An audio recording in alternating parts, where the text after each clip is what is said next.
Deus que te levanta, que repreende todo o dardo inflamado de desânimo para poder tentar impedir a obra de Deus.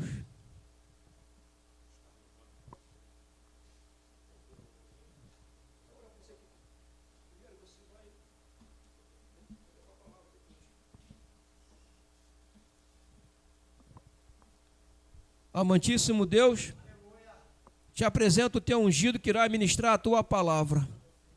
Usa ele, Senhor, com sabedoria, com intrepidez, com autoridade do teu Espírito. E toda a palavra que ele proferir, seja tu a usá-lo para poder alimentar a tua igreja para a honra e glória do teu nome. Amém, Senhor.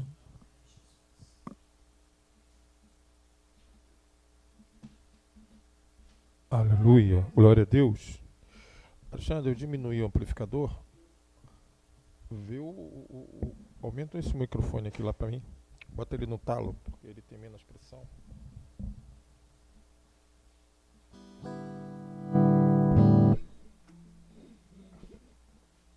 Identifica ele, sabe qual é?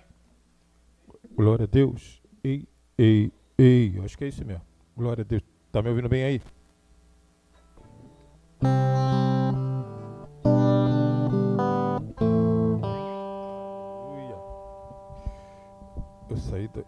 Eu saúdo a igreja com a paz do Senhor. Antes de ir para a palavra, vamos louvar a Deus, porque a gente transforma isso numa oração. Deus habita nos louvores, e no culto é como se fosse fono de batalha também. Amém?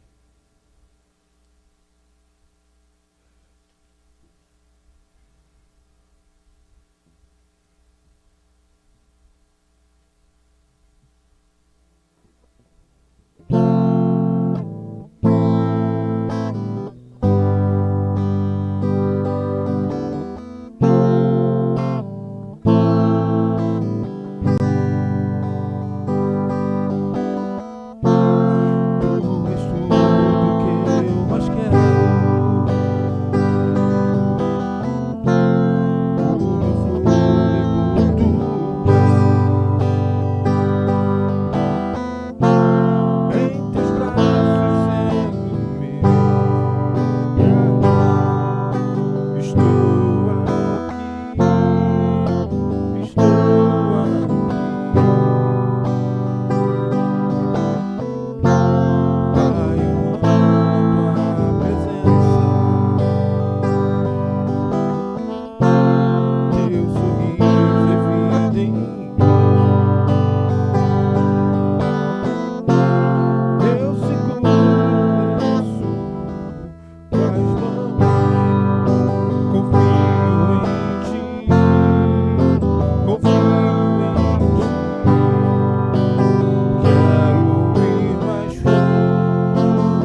eles se reflitem em nossas vidas, no nosso testemunho, em nome de Jesus.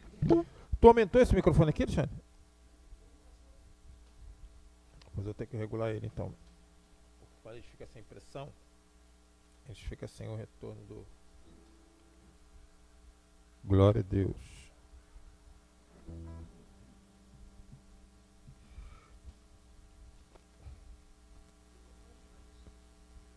Aleluia. Oi, oi, melhorou um pouco. Glória a Deus. Aí.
Essa oportunidade de estar louvando a Deus.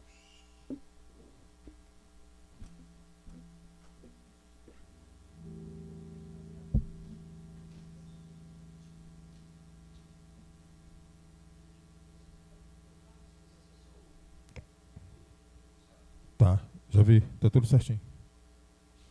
Glória a Deus. Hã?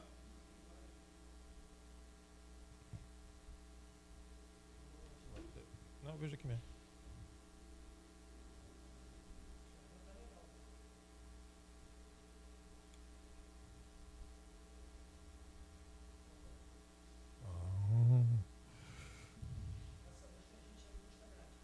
Glória a Deus.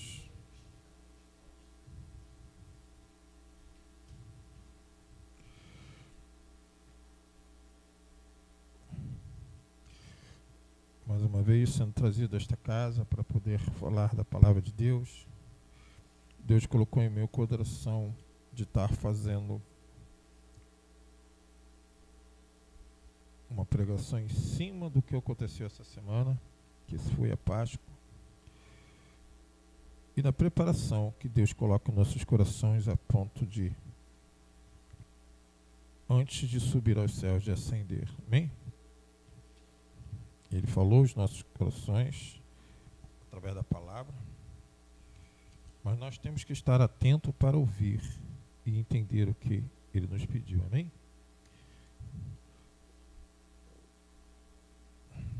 A palavra de Deus vai nos falar, faz nem parte do que eu vou ler, mas um significado à parte.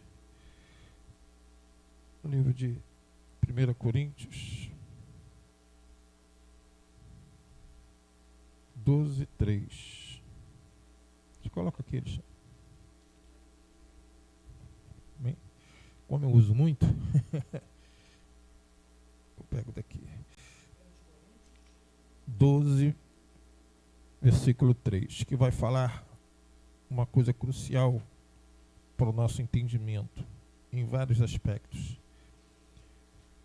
Uma passagem conhecida, que vai nos falar o seguinte: portanto, vos quero fazer compreender que ninguém que fala pelo Espírito de Deus diz Jesus é anátema.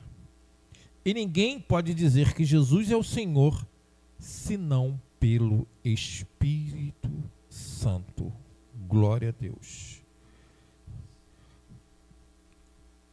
Como geralmente eu venho preparado, o que Deus colocou no meu coração foi colocado aqui nesta mesma igreja na quinta-feira. Porque assistindo a pregação do pastor Roberto Rosa, ele fez uma sinopse da crucificação, de algumas coisas que aconteceram. Tentou ser enfático em alguns aspectos e foi uma beleza. Deus foi glorificado naquele dia aqui, mas Deus também começou a tentar falar comigo de outras formas e eu não entendi direito naquele momento. Aí eu fui para a palavra de Deus e notei que Deus, que Jesus, como verbo, como filho na Santíssima Trindade, ele, antes de ascender, antes dele ser crucificado e ascender, o mais não é nem a hora de ser crucificado, é uma parte, mas antes de ascender, ele deixou alguns ensinamentos propícios e direcionados direto para nós. Não é todos aqueles que eu acreditava, mas nós, os gentios. Por que eu falo exatamente que esse direcionamento foi dado aos gentios? Porque esses direcionamentos que eu comecei a falar no domingo, quem quiser, está gravando aí, não está, Alexandre? Lá embaixo está lá, eu deixei. Eu gravei e comecei a falar sobre isso. Ele não tem, essas passagens não tem no livro de Mateus, não tem no livro de Marcos, não tem no livro de Lucas. Por que não teria nesses livros? Porque ele não precisava falar essas passagens para os judeus, usando o livro de Mateus. Ele não precisava falar sobre essas passagens, a princípio, pelo entendimento dele, para os romanos. Então não existiam essas passagens sendo tratadas no livro de Romanos, de Marcos, que eram os romanos, o público-alvo do livro. E também não precisava falar sobre isso para os gregos naquele momento. Depois, sim, mas esses gregos que viriam na posteridade, sem a presença de Jesus, eles já se incluiriam no livro de João. como os romanos também. Os romanos daquela época eles estavam presentes, tinham o ministério de Jesus ali, os gregos também, mas os romanos e os gregos que não estivessem ali naquela época, eles não precisavam ser falados diretamente a eles, porque eles se incluiriam no livro de João, porque eles eram também gentios. E o livro de João fala aos gentios. Hoje nós vamos falar 3 capítulos que nós não falamos domingo, vamos começar a entonar, mas é importante que nós tenhamos um entendimento. A partir do capítulo 14 de João, de 1 a 14, nós vamos começar a estudar algumas coisas e para de ser tratada nos outros livros. Parou.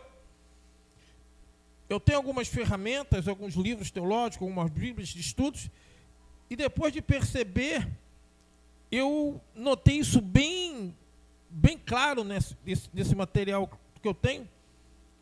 Já tinha isso, eu vim procurar, se eu tenho essa Bíblia cronológica, eu vou procurar aqui. E os fatos que eu comecei a falar em domingo foram: Jesus é o caminho até o Pai. Só é falado no livro de João. Jesus promete o Espírito Santo. Só é falado no livro de João.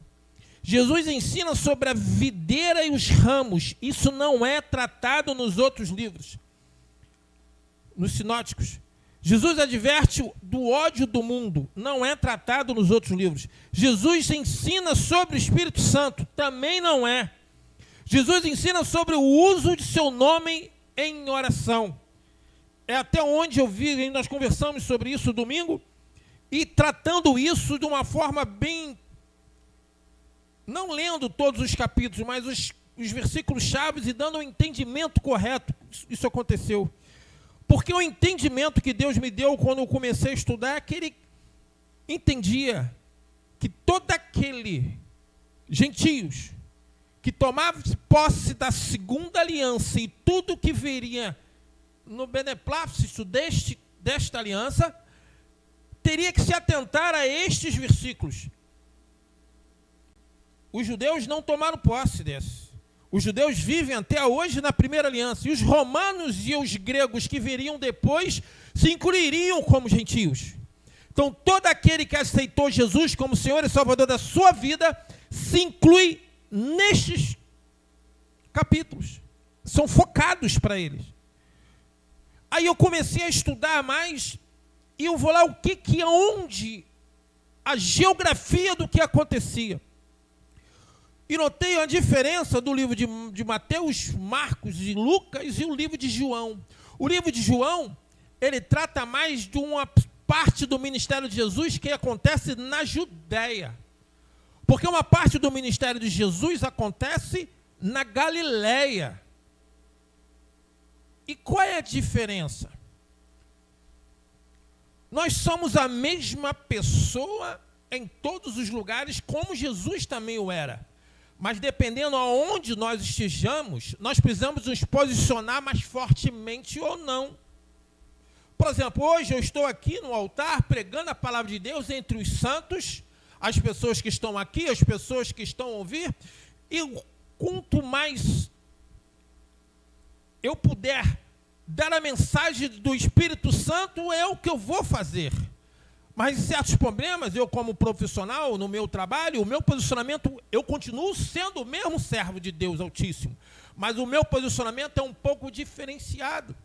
Eu não posso pregar a palavra a todas as pessoas, porque ali não é o lugar.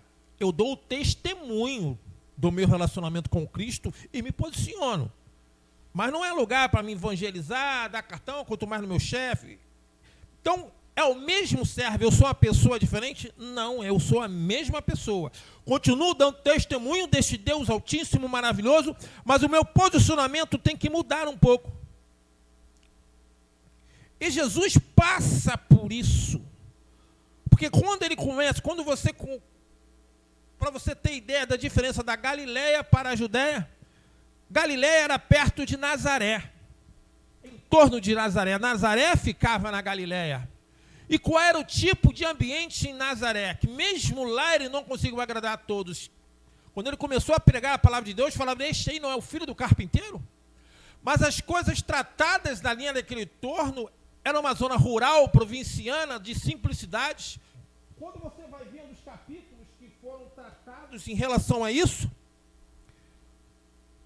você vai vendo coisas mais pessoais.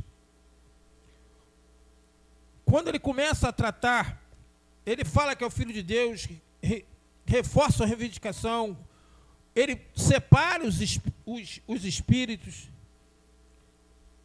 os discípulos, ele vai preparando, ele fala sobre a lei, a ira, a luxúria, o divórcio, votos, vingança, ele vai dando assuntos que as pessoas vão abraçando. E o livro de Mateus, ele é crucial nesse início desse ministério. Depois vai se misturando um pouco, mas nesse início do ministério, o próprio livro de João, ele não conta muito, ele dá algumas coisas. Mas se você notar, até o capítulo 16 de Mateus, ele fala, Jesus retorna seu ministério na Galileia. Olha ele falando, primeiro, Jesus, o ministério de Jesus, além da Galileia, ele volta para a Galileia. Aí no 19 ele começa a falar que ele se dirige a Jerusalém. Jerusalém já era a capital de Israel, ficava em Judá. Aí começa a falar, Jesus viaja para a Judéia, passa por Samaria. Jesus ensina e ensina sobre o preço de segui-lo. Jesus ensina abertamente no templo. Aí no capítulo de João, olha só, mesmo antes de chegar, os líderes religiosos tentam prender Jesus. Esta passagem, capítulo, também não tem no livro de Mateus, também não tem no livro de Marcos, também não tem no livro de Lucas. Somente no livro de João. Toda vez que ele se posiciona contra os fariseus, contra os saduceus, contra a elite judaica, ele está fazendo isso no livro de João. Os capítulos que se embasam neste posicionamento de Cristo, do Cristo, geralmente estão sendo tratados no livro de João. Jesus é a luz do mundo, capítulo de João não tem. Jesus adverte do juízo vindouro, fala dos verdadeiros filhos de Deus. Jesus declara que é eterno, tudo no livro de João. Ninguém fala nisso em Mateus, Marcos e Lucas. Por quê? Porque o material que nós precisamos receber, e eu sempre converso com as pessoas na escola dominical, quando me perguntam como ler a Bíblia, e um erro que as pessoas cometem muito, e por isso que nós temos seitas, muitas seitas por aí, é começar a ler a Bíblia do livro de Gênesis. Está errado. Porque quando nós começamos a ler o livro de Gênesis, o Velho Testamento nos tem como uma herança, um início, mas não a legislação.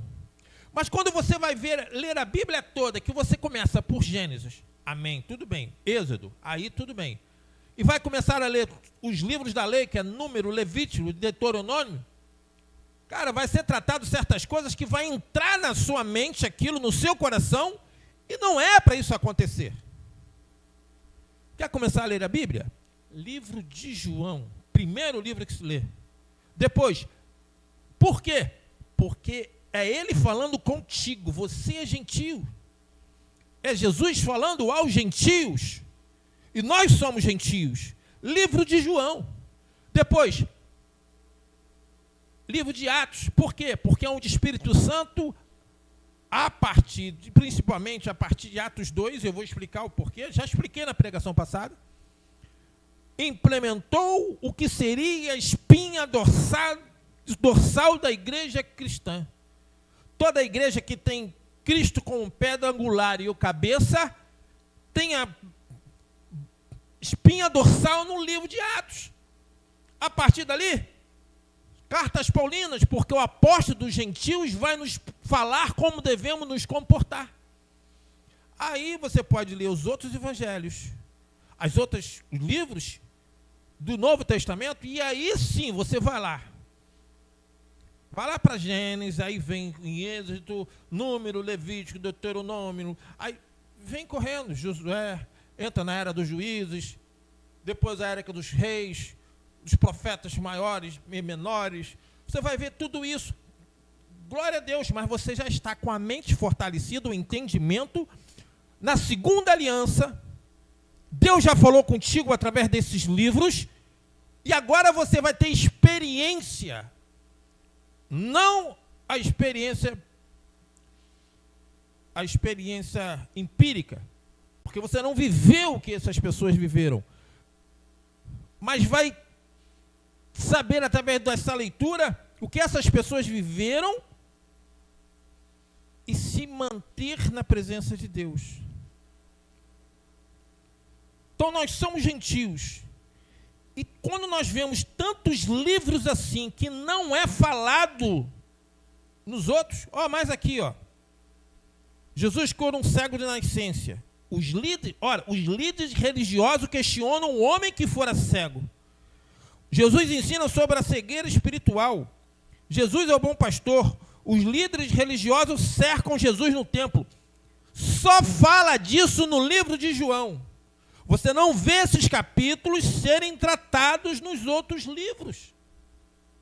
Não vê. Porque é no livro de João que essa guerra vai ser travada. E é o livro de João que você precisa ler primeiramente da sua vida. É isso que nós precisamos, porque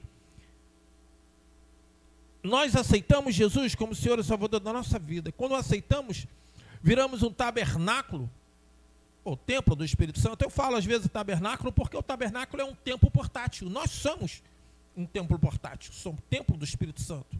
Mas é só uma forma de falar. Então, pode falar também que somos templo do Espírito. O efeito é o mesmo. Porque, a partir desse momento, Jesus limpa, adorna, expulsa que ela estava com a casa, que somos nós, e prepara a chegada do novo morador. Nós começamos a conversar domingo sobre isso. Vemos os embates que Cristo teve e tudo que ele passou naquele momento. Jesus, tudo no livro de João, Jesus é o caminho do Pai. Quando nós vamos falando,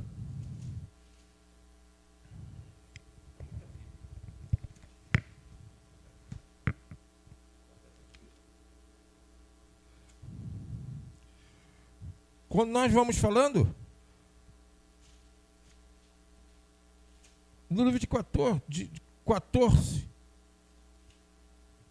os versículos, só os versículos-chave.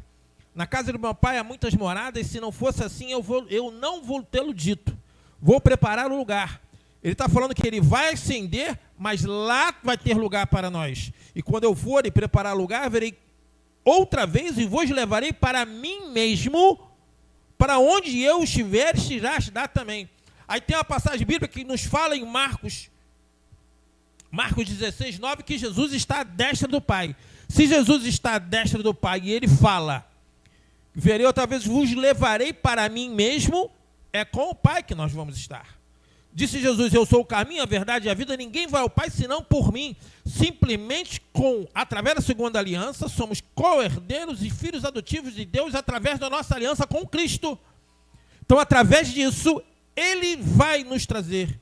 Aí ele fala, quando ele promete o Espírito Santo, ele fala no capítulo 17, 15 e 17. O Espírito da verdade que o mundo não pode receber, porque não o vê nem o conhece, mas vós o conheceis, porque habita convosco e estará em vós. É quando eu falei que nenhum apóstolo, antes de Atos 2, estava apto a fazer a obra de Deus. Jesus enviava, deu algumas missões, mas muito básicos. Por que nós entendemos isso? Porque ninguém consegue fazer a obra. Quando eu falei, por isso que eu falei no versículo na abertura, 1 1 Coríntios 12, 3. Portanto, eu vos quero fazer compreender que ninguém fala pelo Espírito de Deus e diz que Jesus é anátema. Você munido do Espírito Santo, o Espírito Santo te inspirando, você não falar que Jesus é maldito. Anátema é amaldiçoado. E ninguém pode dizer que o Jesus é o Senhor, senão pelo Espírito. Então, como nós iríamos conseguir fazer a obra de Deus sem ser templo do Espírito Santo? Não tem como. Pedro negou o Cristo 3 vezes, mas Cristo sabia que isso ia acontecer. Ninguém estava preparado. Eles tinham sido instruídos, presenciaram muita coisa com ele, 3 anos seguindo Jesus. Mas em Atos 2, quando Jesus vai aos céus, quando ele para de ser o verbo, sendo ainda filho de Deus, mas limitado. Pô, mas você está falando que Jesus era limitado? Sim. Você pensa uma forma de colocar Deus na cruz? Como é que você vai colocar Deus na cruz? Não tem como. Mas colocaram Cristo, colocaram Jesus. Mas por que conseguiram fazer isso? Porque ele se limitou como verbo, mesmo tendo toda a sabedoria, todo o conhecimento, ainda continuando sendo filho de Deus. Ele se posicionou como carne, com homem, e fisicamente ele era igual a nós. Ele sentiu fome, frio, ele sentiu sede e sentiu a dor na cruz. O Deus imaterial do impossível não sentiria isso. Como é que você pode pensar em colocar Deus ou Jesus hoje, que já está à destra do Pai, na cruz? Não tem mais como. É incomensurável a imaginar uma situação dessa. Mas pela expiação, uma lei que o próprio Deus colocou ainda na época dos sacrifícios, preparando tudo para o que ia acontecer, para o sacerdote mor, ele se fez carne, se fez verbo e se fez fisicamente, equiparou-se a nós. Porque se ele não fizesse isso, não existiria a expiação. Então, o que acontece quando ele ascende? Ele toma de volta o seu posicionamento como filho na Santíssima Trindade, estando à destra do Pai.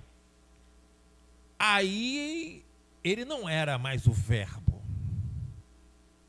Passou. Ressurreto, depois de 3 dias, com o corpo glorificado, ascende e é recebido como filho de Deus. E agora toda a sua majestade, todo o seu poder e sua ilimitada capacidade, ele é restaurada por ele mesmo e pelo Pai. Desta forma, vem através do Pai e dele mesmo o Consolador, que chega em Atos 2, onde, na linha teológica dos dispensacionistas, Deus, em suas dispensações, coloca desde aquele dia, em Atos 2, até o retorno de Jesus, quando vier a buscar a igreja, a era da igreja. Onde a igreja, o corpo de Cristo, tomará o papel do povo de Deus aqui. Na primeira aliança ainda está eleito o povo eleito como judeus. Mas hoje o povo de Deus é o corpo de Cristo. Porque em Hebreus fala que se a primeira aliança fosse perfeita, não haveria necessidade da segunda. E lá na primeira aliança, quando ia sacrificar os animais no templo, já era uma preparação da expiação, porque se colocava o cordeiro perfeito, imaculado, o bezerro, o animal. Você não colocava um animal aleijado, você não colocava, era aquele perfeito. E ninguém foi mais perfeito do que o próprio Jesus, que se colocou como Cristo. Desde lá, quando Jó fala que sacrificava caso seus filhos pecassem. Mas todo aquele sacrifício não tinha o peso próprio Filho de Deus, estando na cruz, se colocando aos pés do Pai, entendendo o sofrimento, entendendo o que ia passar, mas respeitando a vontade do próprio Deus, e tendo a necessidade até de repreender Pedro, que corta a orelha do soldado tentando defender. Ele falou: afasta de mim, Satanás, porque tudo que estava para vir era necessário. Então Jesus, ele nestes contextos, ele ensina, e nós conversamos sobre isso. No 15, estáis em mim ou em vós como a vara de si mesmo. E nós estamos falando sobre a videira. Capítulo 15. Não. João 15, 4. Estáis em mim e eu em vós. Quer ver? Eu vou botar aqui, ó.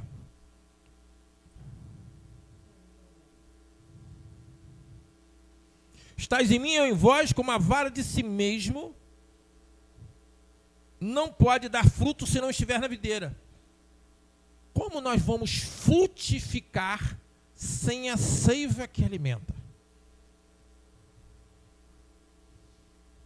Deus, vamos lá botar duas comparações para vocês entenderem. Deus joga uma semente através do fruto. Quando você recebe Jesus como Senhor e Salvador da tua vida, Jesus, ele prepara a casa e você recebe o Consolador. Naquele momento você tem o fruto. Quem é o fruto? É o Espírito Santo de Deus. Amém? Este fruto vai lançar sementes na sua vida. Essas sementes você tem que tratar. Mas que sementes serão essas? Está lá em Gálatas 5. Gálatas 5.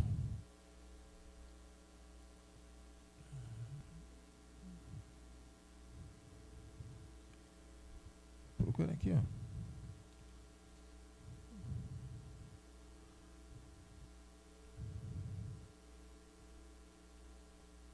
Aqui eu não vou abrir a Bíblia aqui na errada. Quais são essas sementes? Fé, mansidão, longanimidade, benignidade, temperança. Por que são sementes? Porque o Espírito de Deus agora habita em nós. Mas quando o Espírito de Deus começa a habitar em nossos corações, em nossa alma imaterial, que seria o nosso coração espiritual, ele começa a habitar ali, mas você ainda é bebê na fé. Você não sabe lidar, você não é forte espiritualmente. Então ele vai começar a tentar te influenciar, conversar, se comunicar contigo de várias maneiras. Bem? Mas quando você aceita Jesus, você ainda não tem essas coisas. Ah, está aqui, ó. Eu parei logo quando ia chegar. Porque as obras da carne, fala que as obras da carne, ó. Não quero falar sobre. Mas o fruto do Espírito é amor, gozo, paz, longanimidade, benignidade, bondade, fé, mansidão, temperança. Contra essas coisas não há lei. Isso vem do Espírito. Mas o Espírito, quando você aceita Jesus, quando o Espírito habita, você já tem tudo isso? Não. O Espírito joga sementes e você precisa tratar dessas sementes. Como lá atrás tem aquela parábola dos solos fértil, pedregoso, onde a semente germina, as características cristãs são externadas. Então essas sementes são jogadas em nós, em nossos corações. Quando você vê uma pessoa que tem essas características, é indiscutível que você pensa logo, esse aí é convertido a Cristo. Porque não tem mais nada neste mundo que vai lapidar uma pessoa dessa forma. Quando vê uma pessoa que provém o amor, gozo é felicidade, a paz que só o Senhor pode nos dar, longâmino, que é paciente, benigno, que sempre faz o bem, bom, que tem a fé, manso e temperante, e com domínio próprio. Quando você vê uma pessoa assim, você já encaixa. Aí este é servo de Deus. Deus tratou dele. Ele é nova criatura. Porque não tem outra fonte de transformação neste mundo que dê este resultado. Não tem. Algumas coisas, pode, mas quando tu vê tudo se juntando, não tem como. Você está perto, está à frente de um servo de Deus. Você pode ter uma pessoa amável? A paz? Não, a paz. Essa paz que está sendo relatada aqui é a paz do Senhor que nós falamos quando nos complementamos. Só Ele pode dar. Então, o Espírito vai se tratando, nos conduzindo. Aí Jesus, Ele vai falando. Vamos lá, calma aí que eu pulei. O seu momento é este. No João 15, 12.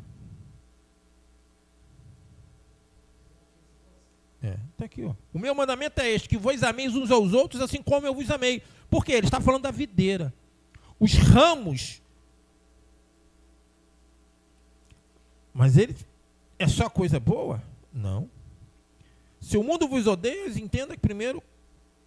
E ele vai falar que quando a videira, o ramo, não dá fruto, ele é podado.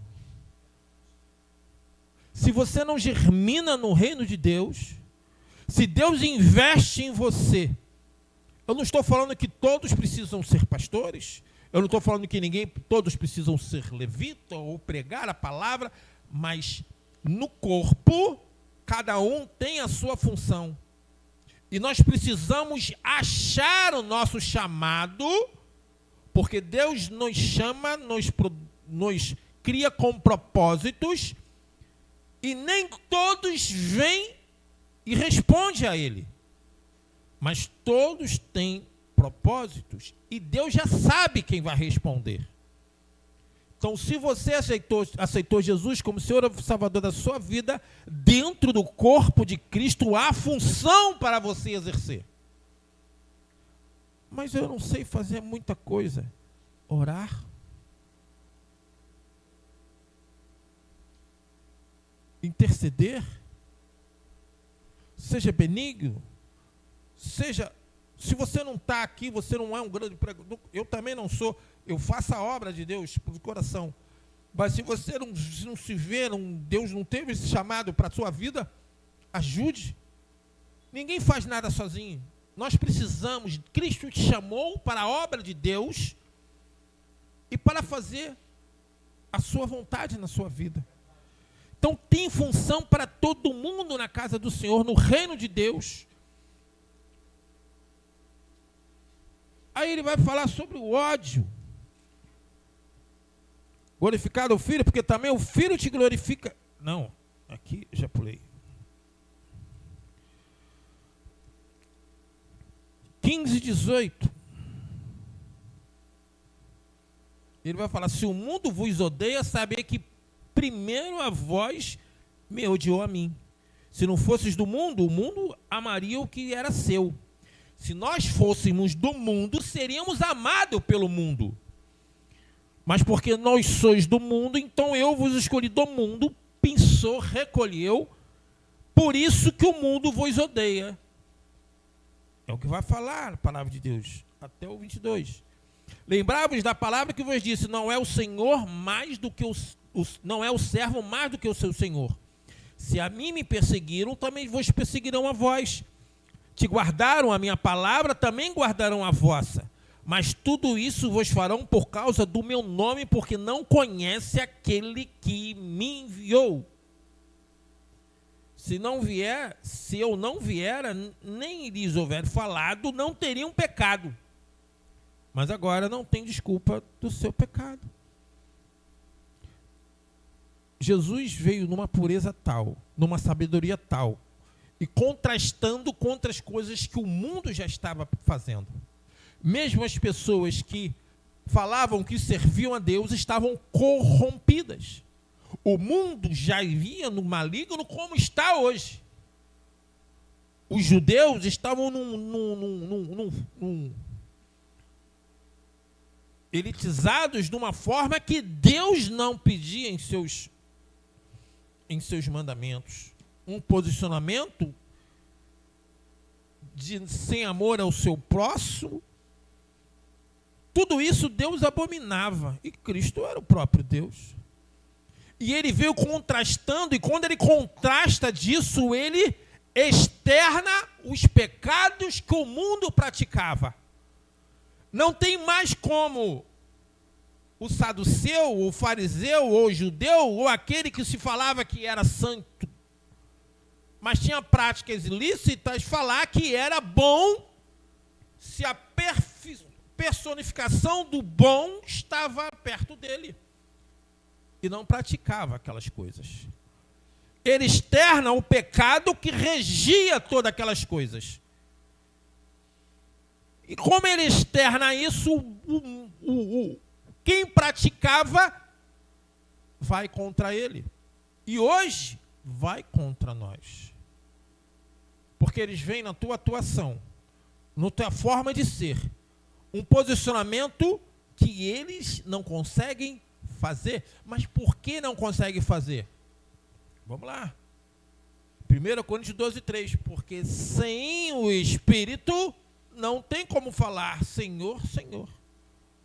Sem o Espírito colocar as sementes, o gozo, a longanimidade, a benignidade, a mansidão, a temperança, a fé, não vão germinar. Porque quem coloca essas sementes é o Espírito Santo. Então, sem Jesus, não há nova criatura. Não existe nova criatura no mundo. E o mundo quer transparecer isso, mas não pode, porque você, não com luz própria, mas dando o teu testemunho de Cristo, emana a luz que Cristo te fornece, que o Espírito Santo te dá. Nós somos luz em meio às trevas. E as trevas não tem mais como falar que é luz. Porque teu testemunho está ali no meio. E eles veem o contraste disso. Não tem mais como falar. Tudo isso chegando. Aí ele ensina com o Espírito, 16:7. João 16:7. Todavia vos digo a verdade que um vos convém que eu vá, porque se eu não for, o Consolador não virá a vós. Mas quando eu for, vou-lo enviarei. E quando ele vier, convencerá o mundo do pecado, da justiça e do juízo. Quem faz isso é o Espírito Santo. Então, como é que as pessoas vão fazer a obra de Deus sem o Espírito Santo, se é Ele que convence o mundo do pecado, da justiça e do juízo? Do pecado, porque não creem em mim. Não tem como. Do pecado, porque creem em mim. Da justiça, porque vou para meu Pai e não me vereis mais. E do juízo, porque já o príncipe deste mundo está julgado. Já houve juízo perante Satanás e os anjos caídos. Ainda tenho muito que vos dizer, mas vós, preste atenção, no 12. Ainda tenho muito que vos dizer, mas vós não o podeis suportar agora. É por isso que eu falo, os próprios discípulos, que ainda eram 12, Judas estava neste meio ainda, sentado à mesa, não estavam preparados ainda. Não tinha como.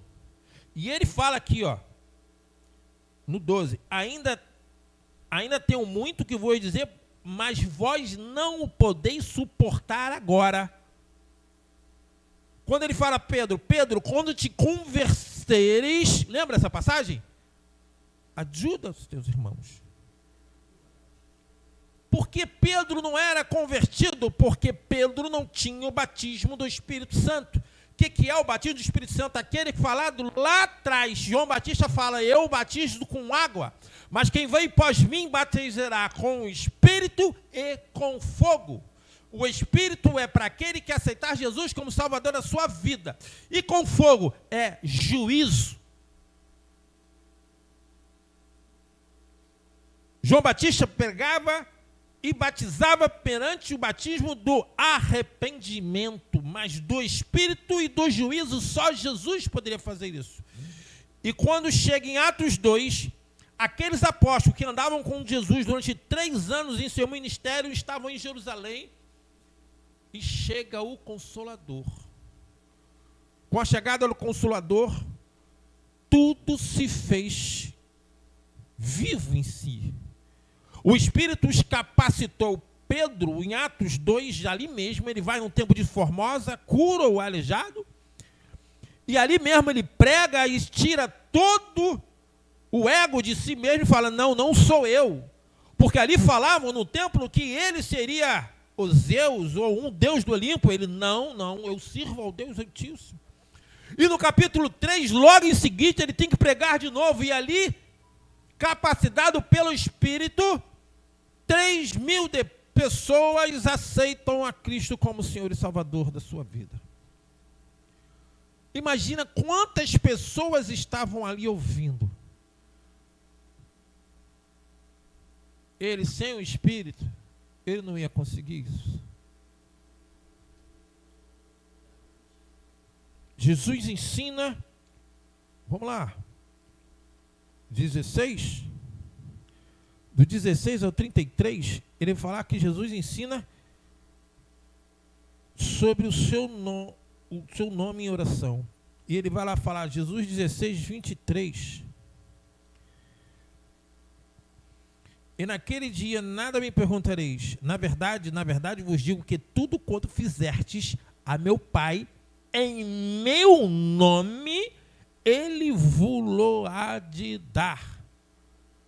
É por isso que eu falo que nós não oramos nem a Jesus, nós oramos por Jesus ao Pai. E ele é o Pai, mas ele é o caminho. Porque se nós formos ver como Deus fez desde o início,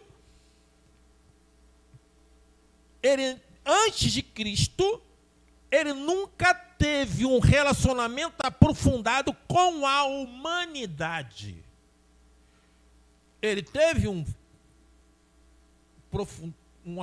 relacionamento aprofundado com Abraão, depois com os outros patriarcas, foi usado de várias formas, usou várias pessoas e teve um relacionamento, mas com a humanidade, essa abertura para todo aquele que nele crê não pereça, mas tenha vida eterna, como fala em João 3,16. Nunca houve isso.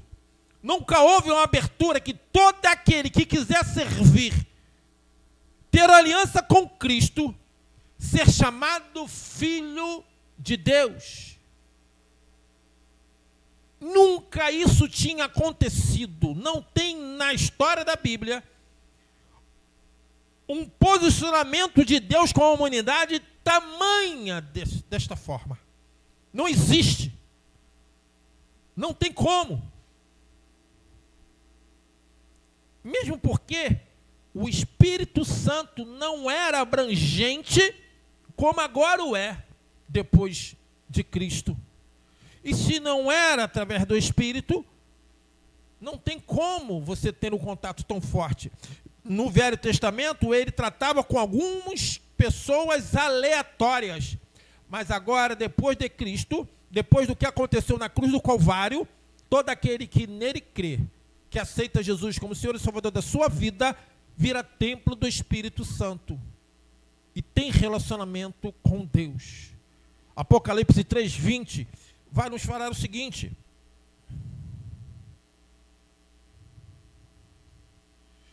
eis que estou à porta e bato, se alguém ouvir a minha voz e abrir a porta, entrarei até ele, com ele cearei e ele comigo. Ele entra na sua casa, senta à sua mesa e ceia contigo. Isso é um nível de relacionamento aprofundado com o próprio Deus. Ele não fala de um ou outro. Ele fala, eis que estou à porta, se alguém ouvir a minha voz. E as boas novas estão aí para ser ouvidas. E quando você ouvir, quando você começar a entender, aí nós vamos para os últimos 3 capítulos antes. 17, de 1 a 5, onde ele se estabelece da seguinte forma. João 17, de 1 a 5, ele vai falar o seguinte, nós não vamos ler todos eles não. Ele ensinou que ele é o caminho para o Pai, prometeu o Espírito Santo, ensina sobre a videira e os ramos e as varas, adverte contra o óleo do mundo, ensina sobre o Espírito Santo, qual seria o papel do Espírito Santo, ensina sobre o seu nome em oração. Agora ele obra o capítulo seguinte, em João 17, de 1 a 5, vai falar que ele ora por ele mesmo. Mas para que ele vai orar por ele mesmo? Porque, como eu já falei aqui, ele era o verbo, e ele não precisava mais ser o verbo. Tudo que aconteceria após a ascensão de Cristo, ele precisava estar reposicionado à sua glória. Então ele vai falar, no capítulo 1 e 2. Jesus falou assim, e levantou os seus olhos ao céu e disse, Pai, é chegada a hora. Glorifica a teu filho, para que também o teu filho te glorifique a ti. Assim como lhe deste poder sobre toda a carne, para que dê a vida eterna a todos quanto lhe deste. Como é que Jesus vai dar poder a Deus sobre a carne? É porque Deus deu o livre-arbítrio. E quando ele trouxe as pessoas que aceitaram a ele, aceitaram a Deus. Quando você ora, você dá uma procuração a Deus para agir na sua vida na forma divina. Quando você aceita Jesus como Senhor e Salvador da sua vida, ele age na sua vida. O pastor Carlos, ele fala de vez em quando, o pastor vai lembrar agora, que ele fazia obra no hospital e às vezes a pessoa estava lá toda entubada.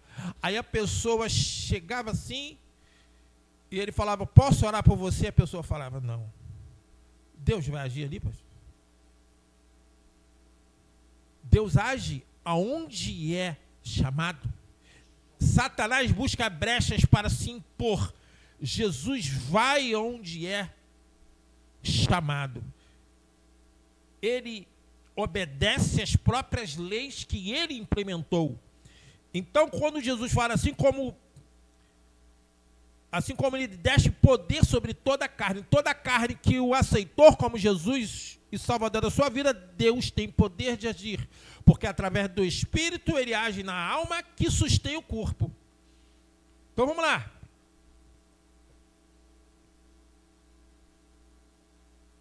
Aí vamos para o 5. E agora, glorifica-me tu, ó Pai, junto de ti mesmo. Como assim, junto de ti mesmo? Eu vou voltar para a tua destra, com aquela glória que tinha contigo antes que o mundo existia, antes de ser o verbo. Então Jesus está falando, ele ora por si mesmo para que Deus o reposicione após tudo que ia acontecer à destra, porque o papel dele não era mais ser o verbo. Agora ele vai estar à destra do Pai, toda a tua glória, como antes já tinha sido. Porque tem gente que fala besteira, fala que Jesus só apareceu ali nos evangelhos. Não, Jesus estava desde o princípio, ele era o próprio Deus. Ali ele se fez verbo, carne, se limitou para passar por tudo aquilo, mas aquele ora a Deus em seu fim, antes de acontecer tudo o que ia acontecer, para que Deus o reposicionasse ao seu lugar de direito, aonde ele poderia dar continuidade ao que foi iniciado, o que iria ser iniciado, dar a continuidade ali na terra ainda. Então ele fala que ora por ele mesmo. Depois, Jesus ora para os seus discípulos. Ele vai falar isso do 6 ao 19. Mas nós vamos postar isso no 12. Jesus 17, 12. Estando eu com eles no mundo, com os discípulos, guardava-os em teu nome, tendo guardado aqueles que tu me deste, e nenhum deles se perdeu, senão o filho da perdição, que nem tinha acontecido ainda, tá? Para que a escritura se cumprisse. Vamos lá. As pessoas falam que Deus falou que ele ia se perder. Não. Alguém ia fazer. E Deus tem a presciência disso. E ele usa todo o seu entendimento e sua presciência para fazer com que tudo se cumpra. Eu dei o exemplo da pregação passada, por exemplo, de Samuel. Deus precisava, entre a teocracia e a monarquia, um grande líder para fazer aquela transição. E depois de Josué não tinha mais. Moisés cumpriu a sua etapa, treinou Josué, mas após Josué não tinha um grande líder. Então Deus inicia a época dos juízos com Otoniel. E o último juiz vai ser Samuel. E Serra, a madre de Ana, para que no momento certo ela se jogasse aos pés do Senhor, se orasse, e através do Espírito Deus lhe destravou a madre dela, e ela, como prometeu, entregou Samuel a Eli. E ele foi preparado para ser o homem que Deus precisava. Samuel, ele preparou toda a passagem, ele tentou se abster, se aposentou, seus filhos tomaram o seu lugar, mas o povo foi a ele de novo. Porque ele era a referência, ele era o representante de Deus, não eram seus filhos. E aqui neste caso, ele sabe que Judas ia traí-lo. E ele começa a pedir por eles. Do 12, vamos lá, o 13, vamos lá. Mas agora vou para ti e dito isto do mundo, para que tenham a minha alegria completa em si mesmos. 14. Deles a tua palavra, e o mundo os odiou, porque não são do mundo, assim como eu não sou do mundo. Não peço que os tire do mundo, mas que os livres do mal. Glória a Deus. Ele ora pelos discípulos. E depois, do 17, do capítulo 17, do 20 ao 26, ele ora pelos futuros crentes. Mas nós vamos falar do 20 e 21. Versículos 20 e 21. Eu não rogo somente por estes, mas também por aqueles que pela tua palavra hão de crer em mim. É você que está assistindo pelo Instagram, pelo YouTube, as pessoas que estão aqui. Hão de crer em mim. Você está neste grupo. Você aceitou Jesus como Salvador da sua vida. Então aqui ele estava orando a Deus por cada um de nós. E não rogo somente por estes, mas também por aqueles que pela tua palavra hão de crer em mim, para que todos sejam um como tu, o corpo de Cristo. Aquele que não está incluído no corpo, não senta à mesa com Deus. Ó Pai, o és em mim e eu em ti, que também eles sejam um em nós, para que o mundo creia que tu me enviastes. Logo após este versículo, já começa a volta o livro de Judeus. Capítulo 26 de Judeus fala que Jesus agoniza no jardim. Nós estamos falando já no Getsemane. Seria a partir do livro de Mateus. Vamos lá.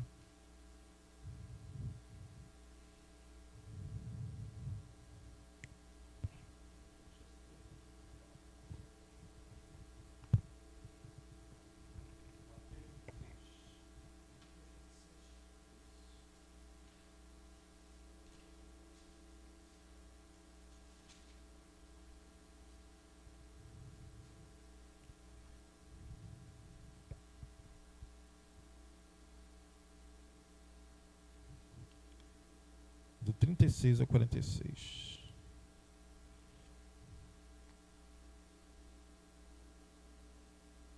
Então Jesus chegou a um lugar chamado Getsêmani e disse aos seus discípulos: sentai-vos aqui enquanto vou além orar. Essa passagem, esse capítulo, fala que Jesus agoniza no jardim, mas esse capítulo já é tratado no livro de Mateus, no livro de Marcos, no livro de Lucas. Não é tratado no livro de João ainda. Aí, o capítulo de Mateus 26, do 47 ao 56, aqui está na Bíblia apologética como a prisão de Jesus. Jesus é traído e preso. Aí os 4 livros entram. Anás interroga Jesus, só o livro de João de novo. Toda vez que você lida com a elite mais forte, você só vê isso no livro de João.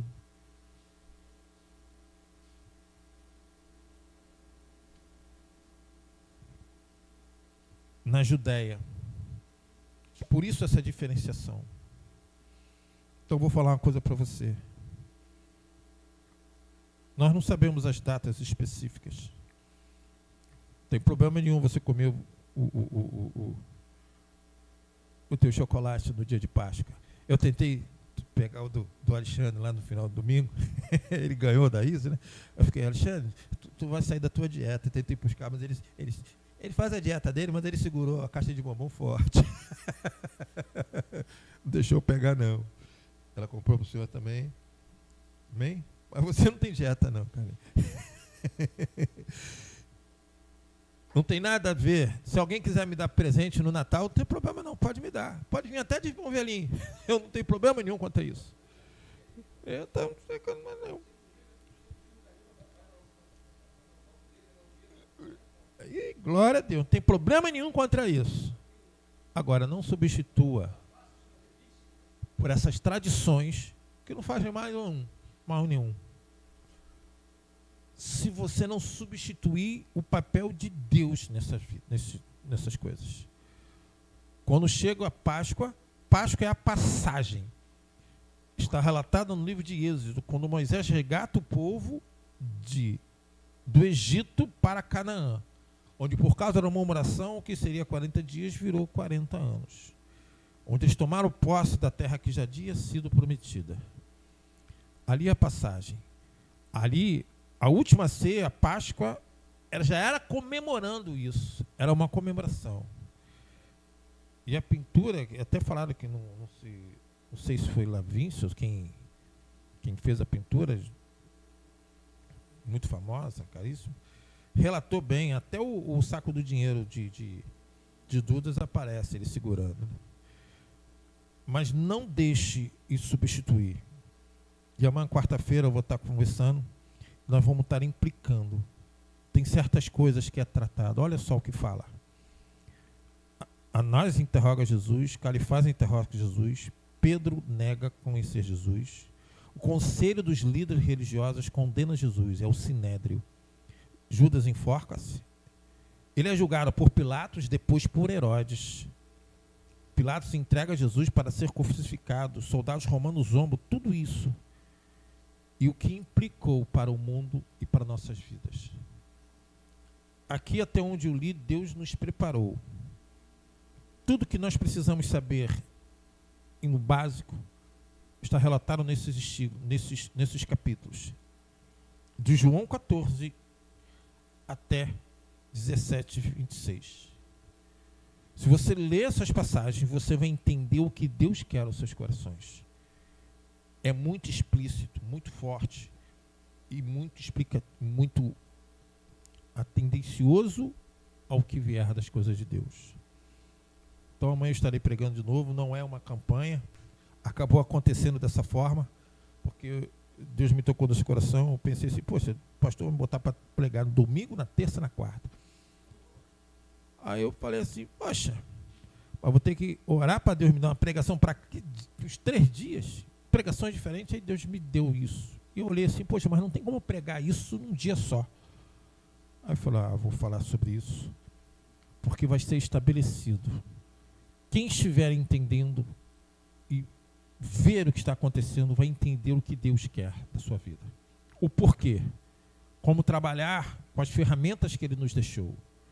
Como trabalhar através do Espírito, como nos posicionarmos, como orar, como tratar em relação ao mundo.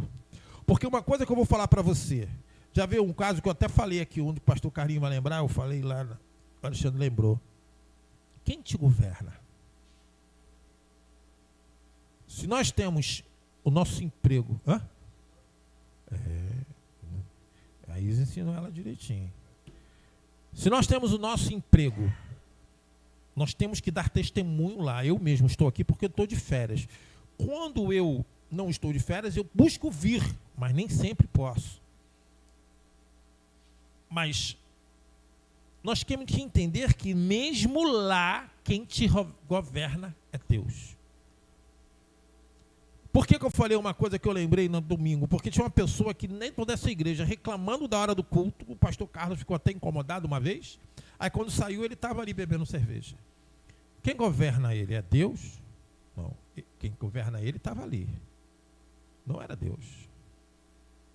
Teve um outro pregador que falou que essas pessoas são simpatizantes. Às vezes olham, acham legal, bacana, mas não sentam à mesa com Cristo.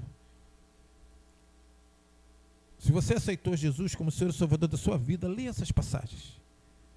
Esteja quarta-feira, que nós vamos estar falando numa implicação no que está prometido para todos os filhos de Deus. O que implicou, o impacto em tua vida.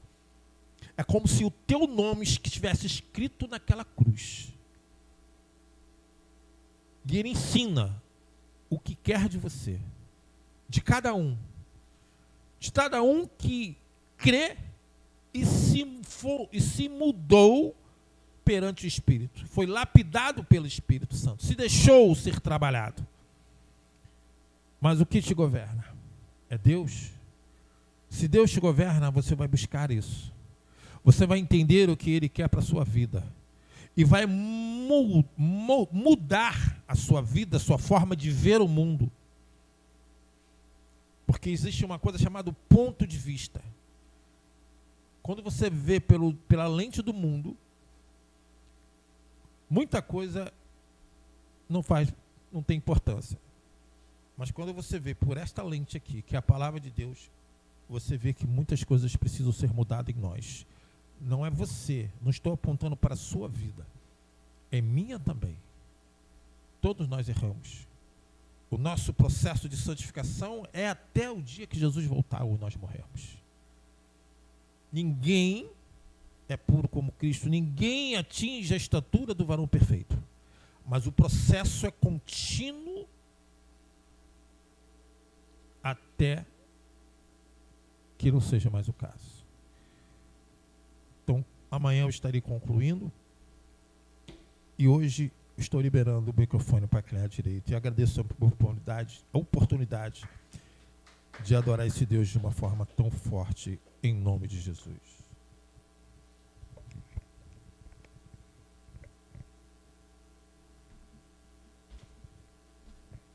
Amém? Que Deus possa abençoar o diácono Ricardo por essa palavra, para poder edificar a igreja. Então agora eu chamo aqui o pastor Carlos. Vamos orar aqui a mesa aqui. Vem com essa mão em direção aqui à mesa. Vamos estar pedindo para Deus interceder sobre cada material que está aqui em cima, tá? Amantíssimo Deus, te apresento esta mesa a qual seus filhos colocaram todo esse material. Te peço que do